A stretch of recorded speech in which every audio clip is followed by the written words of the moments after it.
हळद रुसली कुंकू हसलं या मालिकेच्या आजच्या भागाचे लेटेस्ट त्याचबरोबर इंटरेस्टिंग अपडेट आपण आपल्या आजच्या या व्हिडिओमध्ये जाणून घेणार आहोत. चला तर मग मित्रांनो, अजिबात वेळ वाया न घालवता सुरुवात करूया आपल्या आजच्या या व्हिडिओला. तर आता आपण पाहिलं होतं की आता इथे कृष्णाने विचारलं होतं की आई, ही साडी माझ्या अंगावर कशी दिसायल्या, माझा रंग कुठल्या साडीवर खुलून दिसायला. त्यावर आई म्हणाली होती, खुलून? आणि तुझा रंग? तू अवदसा होतीस, अवदसा हायस आणि कायम अवदसाच राहशील, समजलं नव्हं? पांढऱ्या पायाची कुठची? अगं त्या रांगडे पाटलांच्या घरात जाऊन त्यासनी बी भिकाला लावशील तू कार्टे.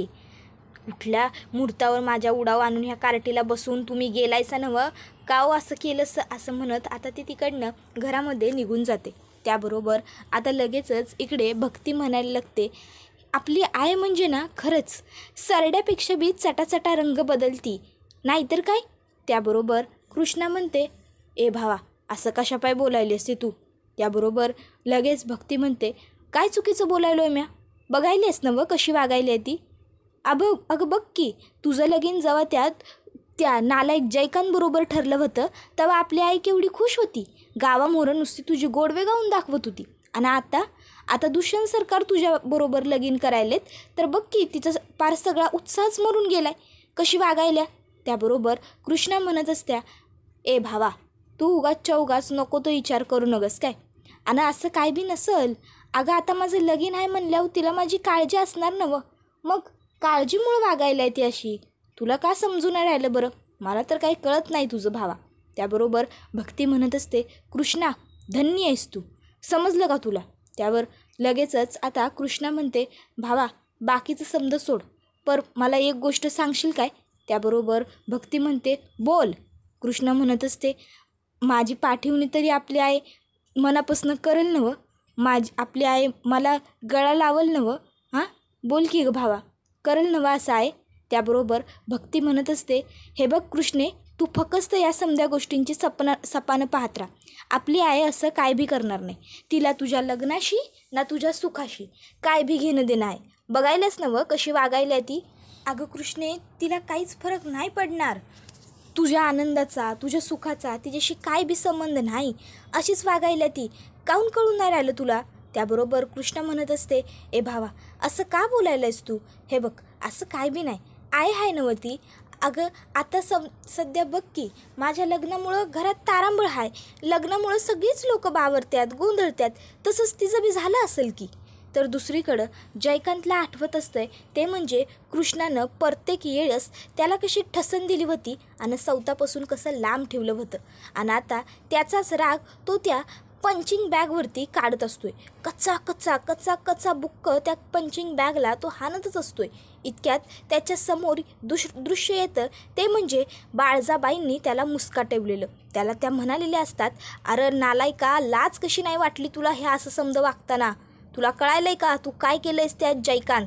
राज तुझ्यामुळं संपूर्ण गावासमोर माझं मान आणि माझं नाक दोन्ही बी खाली गेलं आहे. त्याबरोबर आता जयकांत तितक्या जोरात आणि फटके मारतच चाललेला असतो त्या पंचिंग बॅगवरती. आता तो पूर्ण पद्धतीनं घामाघूम होऊन गेलेला असतो. तोपर्यंत आता तिकडनं गणपती येऊन बघतो. आता हे समज बघून त्याला बी जरा टेन्शनच येतं. तो लगेचच जयकांतला म्हणायला लागतो, काय जयकांत शेठ, झोपला नाही वय अजून, काय करायला काय हे.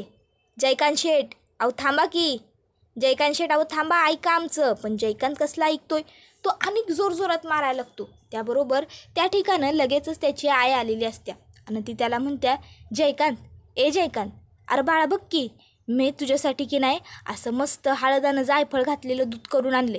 हे घे, तू हे दूध पी, म्हणजे काय होईन, तुला ना चांगली झोप लागन, तुला बरं वाटन. घे बाळा घे, दूध पी. त्याबरोबर जयकांतला आणखीच जास्त राग येतो. जयकांत ती पंचिंग बॅग तिकडं सोडतो आणि आईकडं मागं फिरतो. तिच्या हातातलं दुधाचं ग्लास घेतो आणि जोरात खाली फेकून देतो. त्याबरोबर त्याची आई त्याच्या अंगावर वरटते, जयकांत काय लावलंयस हे समज तू. उलट ती भिकारडी पोरगी तुझ्या पदरात नाही पडली नवं, तेच बरं आहे. अरे तिच्यापेक्षा कितीतरी चांगली स्थळं तुला सांगून येत्याल, का कळत नाही आहे तुला. त्याबरोबर जयकांत म्हणत असतो, ती कृष्णी आपल्या दिलाची राणी आहे, राणी, आणि ती फक्त आपलीच होणार. फक्त आपली. आपण तिला कौनाची बी दुसऱ्याची होताना नाही बघू शकत. ती आता आपल्यासमोर कौनाची तरी दुसऱ्याची होऊन राहणार हे नाही बघू शकत. आपण नाही बघू शकत. आजपर्यंत इतक्यांदा कार्यक्रम केलं आपण, पण कधी बी बेशुद्ध झालो नाही. आणि आज आपण कसं काय बेशुद्ध झालो नवं हेच मला काही कळत नाही आहे. नाही बघू शकत मी त्या कृष्णाचं आणि त्या दुष्यंतचं लगीन, नाही बघू शकत. त्याबरोबर लगेचच आता बहिणावती म्हणत असते, नाही बघू शकत नव्ह तू, मग एक काम कर, तुझं डोळं मिटून घे. कारण काय आहे ना, म्या तर डोळं फाडून फाडून बघणार आहे. त्या बाळजाबाईच्या आणि दुष्यंतच्या बरबादीची सुरुवात. दुसऱ्याच्या पदरात असं फाटकं टाकायला गेलं ना की आपल्या पदरात तेच फाटकं पडतंय. माझ्या लेकाचं आयुष्य उद्ध्वस्तीच्या मार्गावर नेत होती काय ती बाळजा, आता स्वतःच्याच लेकराच्या पदरात ते फाटकं धन पडलं. आता बघ कशी ती बरबादी होईल ती तिची. लोक म्हणतात ती कृष्णा पांढऱ्या पायाची हाय म्हणून. घरात आली आणि बापाला गिळलं, घरावर कर्ज करून झालं, त्या इहिरीला पाणी लागत नाही त्यांच्या. आता तिच्या आयुष्यातला आणि तिच्या त्या माहेरच्या घरातला दुष्काळ ह्या नाही जर या दुष्यंतच्या आयुष्यात आला ना तर बघ जयकांत. त्याबरोबर जयकांत म्हणत असतो, त्याच्याशी माझा काही बी संबंध नाही. म्या काही बी झालं तर त्या कृष्णा आणि दुष्यंतचं लगीन होऊ द्यायचो नाही. जर असं नाही केलं म्या तर नाव नाही लावणार जयकांत रांगडे पाटील. त्याबरोबर आता इकडे बाळजाबाई ह्या दुसऱ्या दिवशी सुपारी फोडायला जाण्याच्या अगोदर देवाची पूजा करतात आणि दुष्यंतला आरती द्यायला येतात. दुष्यंत आता आरती घेतो. त्याबरोबर लगेचच आता बाळजाबाई ह्या बहिणावतीला म्हणतात, बहिणावती आता समद्यासने आरती द्या. त्याबरोबर बहिणावती लगेचच पुढे येत्या आणि समद्यासने आरती देत्या. त्याबरोबर आता समधीजण आरती वगैरे घेऊन झालेली असतात. तर बाळजाबाई म्हणायला लागतात, जयकांत भाऊजी समधी तयारी व्यवस्थित झाल्या नवं, समद नीट केलं आहे नवं, समद सामान घेतलं आहे नवं सुपारी फोडायला जातानाचं. त्यावर बाळजाबाई ह्या लगेचच असं विचारत असतात. म्हणून बहिणावती मुद्दामूनच म्हणत्या, खरं बघायला गेलं तर सुपारी फोडण्याचा कार्यक्रम ह्यो फक्त नावापुरता असतोय. त्या दिवशी घेण्या देण्याच्या गोष्टी बोलून घ्यायच्या असतात. पर आपल्या दुष्यंतची सासरवाडी करणं काही मिळेल अशा अपेक्षाच नाही नवं, त्यांच्यावर तर आपलंच कर्ज आहे. त्याबरोबर लगेचच बाळजाबाई म्हणायला लागतात, काय आहे नवं बहिणावती, रांगडे पाटील कोणामोरं बी हात पसरत नाही, फक्त देवामोरं पसरतात. आणि आज त्यांनी आम्हासनी काही द्यावं ही आमची अटच नाही. आम्ही त्यांच्याकडं काही माग्या देण्याचा विषय काढणारच नाही आहे. आम्ही फक्त रीत असत्या म्हणून सुपारी फोडायला चाललो आहे, समजलं नवं. त्याबरोबर मग बहिणावतीचं तोंड अगदी बंदच झालेलं असतं. तर आता लगेचच इकडे दुष्यंत म्हणत असतो, आज आपण जाणार आहोत तिथे आपल्याबरोबर जयकांतसुद्धा येणार आहे का. त्यावर लगेचच आता दुष्यंतला बाळजाबाई म्हणतात की भाई तो बी येणार आहे आपल्याबरोबर.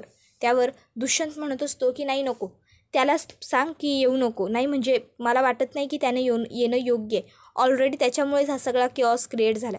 आता हे ऐकून बहिणावतीला तर खूपच जास्त राग आलेला असतोय. तर जयकांतला बी लई राग आलेला असतोय. पण दुष्यंतच्या मोहरं कोणाची बी काय बोलण्याची हिंमत नसत्या. त्याबरोबर लगेचच आता बाळजाबाई म्हणतात, तू म्हणशील तसं नाही येणार जयकांत. जयकांत कळलंय नव्हं तुला आम्ही काय म्हणालोय ते. त्यावर जयकांत होकार देतो. त्याबरोबर लगेचच आता गणपत म्हणतो, बरोबर चला, मला काय वाटायलंय आता आपण समद्यांनी निघाय हवं.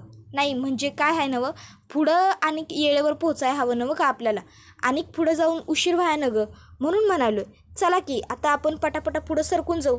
त्याबरोबर लगेचच आता इकडं समधीच जणं ही सुपारी फोडण्याच्या कार्यक्रमाला जायला निघालेली असतात.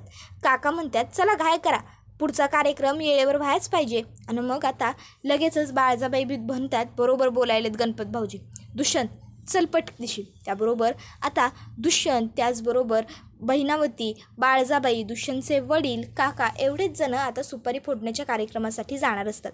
घरातले सगळे गेले आणि याला घेऊन नाही गेले, त्यामुळे जयकांतला खूपच जास्त राग आलेला असतो.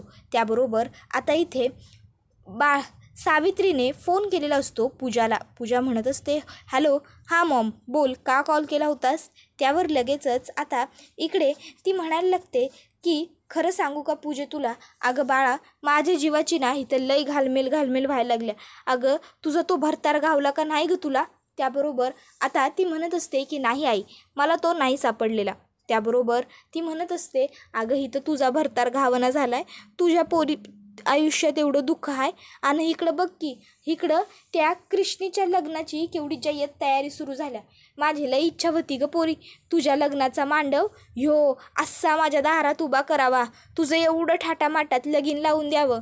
पण ते समज राहिलं लांबच. ह्या कृष्णीच्याच लग्नाचे सनई चौघडे वाचतायत इथं. खरं सांगते तुला, अगं जो तिच्याशी लगीन कराया उभा राहिलाय नवं, इतका देखना पोरगा हाय तो, आणि श्रीमंत बी हाय. अगं त्या बाळजाबाईंचा एकुलता एक पोरगा हाय, आणि त्यो बी शहरात राहणारा. तुला खरं म्हणू का, अगं जर त्यांनी तुला बघितलं ना, तर त्या कृष्णीला लाथ मारून लगेच तुला पसंत करतील बघ पोरी. खरंच म्हणालोय म्या. अगं लाखात एक पोरगा आहे, लाखात एक. त्यावरती म्हणते, अगं पण त्या कृष्णाचं लग्न मोडलं होतं ना. त्यावर लगेचच सावित्री म्हणते, अगं तू माझं पूर्ण ऐकून तर घे. म्या काय म्हणालो ते, तिचं लगीन मोडलं होतं, पर त्या नवरदेवाच्या चुलत भावानं तिला उष्टी हळद लावली आणि म्हणाला की म्या घेतो हिची जबाबदारी, म्या करीन हिच्याशी लगीन म्हणून. त्याबरोबर लगेचच आता पूजा म्हणायला लागते की हे बघ आई प्लीज, उगाचच्या उगाच तू माझ्यासमोर त्या कृष्णाचं जास्त बोलू नकोस. कारण काय आहे ना, मला तिच्याबद्दल जास्त काही बोलायला आणि ऐकायला मुळात आवडतच नाही. त्यामुळे प्लीज, हे बघ प्लीज. आणि मग ती आता फोन कटच करून टाकते. त्याबरोबर आता दुसरीकडं आपण पाहतो की बहिणावती आणि जयकांत हे दोघंजणं बोलत असतात. जयकांत म्हणत असतो, बघितलंच नवं किती माज आलाय तू त्याला, मला बोलून गेला मी यायचं नाही म्हणून, काय समजतो काय स्वतःला. त्याबरोबर आता लगेचच इकडं बहिणावती म्हणायला लागते, हे बघ जयकांत, उगाचच्या उगाच बाळा डोक्यामध्ये राग घालून घेऊ नगस, शांत राहा, म्या जाऊन यायलोय काय. त्याबरोबर जयकांत म्हणत असतो, ह्या दुष्यंतला माहीत नाही आहे अजून ह्यो जयकांत रांगडे पाटील काय चीज आहे तो. नाही जर दाखवून दिलं नाही ह्याला मी काय करू शकतो ते, तर नाव नाही सांगणार, जयकांत रांगडे पाटील. इतक्यात आता बाळजाबाई बहिणावतीला हाक मारतात, बहिणावती, ए बहिणावती. त्याबरोबर बहिणावती लगेचच आता वय वय याय लागलोय असं म्हणत जयकांतला म्हणते, हे बघ जयकांत बाळा, मी जाऊन येतो काय, तोवर तू घरलाच राहा. हे बघ जयकांत, उगाचच्या उगाच डोसक्यात राग घालून एकामाचं दुकाम करून ठेवू नगस बाळा. मी सांगायलोय फक्त तेवढा ऐक, डोसक्यात फार राग घालून घेऊ नगस हा. काय बी एकामाचं दुकाम, काय बी उलटं पालटं काम करू नकोस, कळायलं नवं म्या काय म्हणायला लागलोय ते तुला. जयकांत काय म्हणाले म्या, समजलंय नवं. त्याबरोबर लगेचच आता जयकांत म्हणतो, वय कळलंय मला, तू जा आता. त्याबरोबर चालते म्या आता येतो जाऊन, तू थांबा इथंच बाळा, घरातच राहा, घरातनं कुठं बाहेर जाऊ नगस, जरा शांत डोक्यानं राहा. एवढं म्हणत आता ती तिकडनं निघालेली असते. तर इकडे जयकांत म्हणत असतो, आता त्या कृष्ण आणि दुष्यंतचं लग्न कसं मोडतो म्या, अति प्रचंड येगानं ते बघाच आता तुम्ही. तर दुसरीकडं आता कृष्णेच्या घरी ही समधी काही सुपारी फोडायची तयारी करून झालेली असत्या. इतक्यात गुरुजी आलेले असतात. भक्ती ताबडतोब गुरुजीसनी नमस्कार करत्या आणि बसाय बोलत्या. गुरुजी तिथंच बसत्यात आणि भक्तीला विचारतात, काय ग झाली का पोरी समधी तयारी. त्यावर भक्ती म्हणायला लागत्या, वय वय गुरुजी झाल्या की समधी तयारी झाल्या बघा, एकदम तुम्ही सांगितल्याप्रमाणे समज केलं आहे. इतक्यात तिकडं कृष्णा येत्या. कृष्णा लगेचच गुरुजीसनी चहा देता. त्यावर गुरुजी म्हणतात, वा वा पोरी, तू बनवलास वय ग चहा. कृष्णा म्हणत्या, गुरुजी आव तुम्हासनी तर ठावा आहेच की, मला कुठं येतं आहे चहा बनवता. त्याबरोबर लगेच आता कृष्णीनं खरं कबूल केल्याबरोबर गुरुजी हे चहा पितात आणि म्हणतात, नाही ते ठावा आहे मला पोरी. त्याबरोबर आता भक्ती कृष्णीकडे बघून हसते. तर गुरुजी म्हणतात, अगं पोरी पण आता शिकून घे, आता लगीन आहे ना मग तुझं, कमीत कमी चहा बनवाय तरी या हवा तुला. त्याबरोबर लगेच भक्ती म्हणायला लागते की गुरुजी अवा आमचा हा घडी चुलीमोरं कमी आणि वावरातच जास्त दिसेल बघा लग्नानंतर बी. कारण काय आहे ना बघा, आमच्या ह्या कृष्णीचं आणि शेताचं लय घट्ट नातं आहे काय कृष्णे. त्याबरोबर लगेचच आता कृष्णी म्हणायला लागते की ए भावा, उगाचच्या उगाच तू आपल्याला काही बोलू नगस काय. आता दोघी बहिणी ह्या आता भांडाभांड करणारच असतात. इतक्यात आता भक्तीच्या फोनवरती फोन येतो. फोन आल्याबरोबर भक्ती फोन बघते तर सदा दादाचा असतोय. भक्ती लगेचच कृष्णाला म्हणते, बरं टॅम प्लीज, आणि पटकीन जाऊन ती फोन उचलते. तर कृष्णी ही गुरुजींजवळ उभी असते. तर आता ती म्हणते, हां सदा दादा बोल की, अरे 4 कॅन पाठवून दे पाण्याचं. हां हां वय बरं ठेव की. आणि मग आता ती फोन कट करते. त्याबरोबर लगेचच आता तिच्याकडं सावित्री येते आणि तिला विचारते, काय गे बघते 4 कॅन पाण्याचं, एवढी लाईटिंग, फुलांची सजावट, नाही नक्कीच चाललंय काय? कनवटीला 4 पैकं नाही आणि एवढं कुठनं करायल्यास? त्याबरोबर भक्ती म्हणायला लागलेली असते, गाय यातलं काय बी म्या स्वतः केलेलं नाही आहे. अगं गावातल्या प्रत्येकानं कृष्णीच्या लग्नासाठी काय नाही काय दिलंय. म्हणजे बघ की आता ह्यो दाद्या ह्यो पाण्याचं 4 कॅन स्वतःच्या पैशाचं पाठवतोय, याला म्या पैकं नाही देणार. आणि कालच्या ज्या साड्या बघितल्यास का नाही, त्या पुष्पा काकी आणि शोभा काकी दोघींनी मिळून दिल्या होत्या. आणि ही लाईटिंग ही समधी बंट्यानं केली आहे. आणि म्हणशील की किराण्याचं, तर त्या श्यामू काकांनी अजिबात एक पैका बी घेतला नाही बघ किराण्याचा माझ्याकडनं. समध्या गावाची लाडकी आहे आपली कृष्णा, घरचं लग्न असल्याप्रमाणे करतायत समधीजणं सगळं. त्याबरोबर कृष्णा तिकडे येते आणि म्हणत असत्या, खरंच आपल्या गावातली समधीच माणसं लई चांगली आहेत. म्हणजे म्या केला असन कधीतरी त्यांच्यासाठी एखाद दुसरी मदत, पर त्यांनी समध्यांनी जाण ठेवली त्या समध्या गोष्टींची आणि मला एवढी मदत करायलाच समधी. खरंच म्या लई म्हणजे लईच खुश आहे बघ भावा, केवढं बरं वाटायलं नाही आपल्याला आज. त्याबरोबर भक्ती लगेचच म्हणत असते, अगं कृष्णा तू आहेस तेवढी चांगल्या मनाची, तू अख्ख्या गावाची लाडकी आहेस, अख्ख्या गावाची. आणि तुला एक गोष्ट माहिती आहे का? त्यावर कृष्णा म्हणते, काय गं भावा? त्याबरोबर लगेचच भक्ती म्हणायला लागते, आणि लवकरच सासरी गेल्यावर तू तिकडं बी सासरकडच्यांना बी समध्यांना तुझ्या आपलंसं करून घेशील, तिकडं बी तू समध्यांची लाडकी होशील बघ बाय.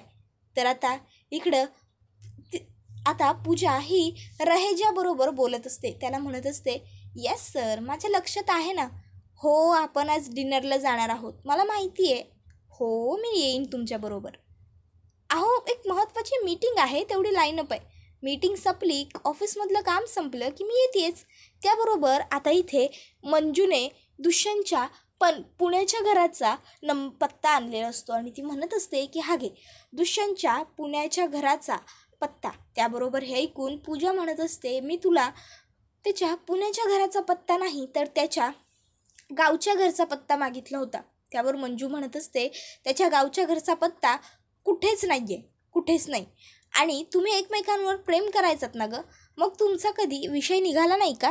तुला त्याचं गाव कुठे आहे साधं ही माहीत नाही आहे का? अशी कशी आहेस तू त्याबरोबर लगेचच आता पूजा म्हणायला लागते, हॅलो मंजू, मला काय माहीत होतं का की हे सगळं असं होणार आहे? तर मग मी त्याच्या गावचा वगैरे पत्ता माहीत करून घ्यायला, मला काय माहिती होतं की तो असा कुठेतरी निघून जाणार आहे म्हणून मला सोडून. त्याबरोबर आता त्या ठिकाणी लगेचच एक दुसरा मुलगा आलेला असतो आणि तो विचारायला लागतो, काय झालं, एनिथिंग रॉंग, काही अडचण आहे का? त्यावर इकडे लगेच ती विचार करते की चला तर यालाच मी बकरा बनवायला हवा आणि म्हणायला लागते की ॲक्च्युली काय झालं आहे ना, खूप मोठा प्रॉब्लेम झाला आहे. अरे आज ना आमची एक मीटिंग आहे, ज्या मीटिंगसाठी डीचं असणं खूप खूप गरजेचं आहे. मी कधीपासून त्याला कॉल ट्राय करते बट ही कांट रिसीव. आणि आता ना मला डीची खूप काळजी वाटायला लागली आहे रे. तो कुठे असेल, कसा असेल, काय अवस्थेत असेल, या सर्व गोष्टींनी मला टेन्शन यायला लागलं आहे खरंच. त्याबरोबर लगेचच आता तो मुलगा स्वतःच्या खिशातलं लायटर काढतो, त्या लायटरवरती स्वतःचा हात धरतो आणि म्हणत असतो, तू काळजी करू नकोस गौतमी, मी तुझ्यासाठी त्याला कुठूनही शोधून आणेन, खरंच विश्वास ठेव माझ्यावर. आम्हा दोघांचे काही म्युच्युअल फ्रेंड्स आहेत, मी त्यांच्याबरोबर बोलतो आणि त्याच्या राहत्या घराचा पत्ता मिळवतो आणि ताबडतोब असा असेल तसा त्याला तुझ्यासमोर हजर करतो, चालेल? मी लगेच कामाला लागतो. आणि मग आता तो लगेचच तिकडे दुष्यंतला शोधण्यासाठी म्हणून निघून चाललेला असतो. आता खरं तर इकडे हा मुलगासुद्धा बिचारा प्रेम करायला लागलेला असतो गौतमीवरती, पण त्याला हे माहीतच नाही आहे की गौतमी किती नीच आहे ती आणि ती फक्त सगळ्यांची फसवणूक करते येते.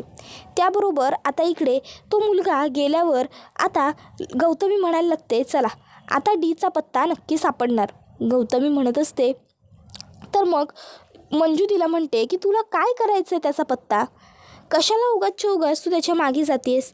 मला वाटतं की तो तुला विसरलाही असेल.